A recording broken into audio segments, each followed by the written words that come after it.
Halo Der. Kali ini gua mau kasih tutor eksekusi tendangan bebas Der.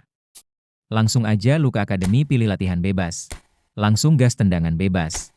Pertama gua coba pakai Drogba Epic. Ukuran biru ini lu geser dikit ke kiri. Press in ke tiang atas isi tendangan sekitar 50% aja Der. Dan boom. Nah kedua gua pakai Nunes Showtime Der. Gak jauh beda kayak sebelumnya cuma kalau dari sudut agak tengah. Jangan ambil terlalu kiri. Lu geser kanan dikit. Isi tendangan sekitar 50% juga Der.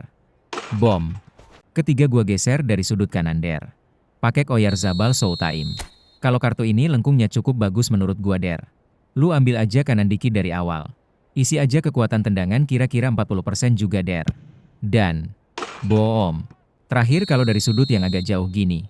Geser aja ke kanan dikit Der. Isi tendangan 30% aja udah cukup. Dan alah cantiknya. Sekian Der. Daborebo.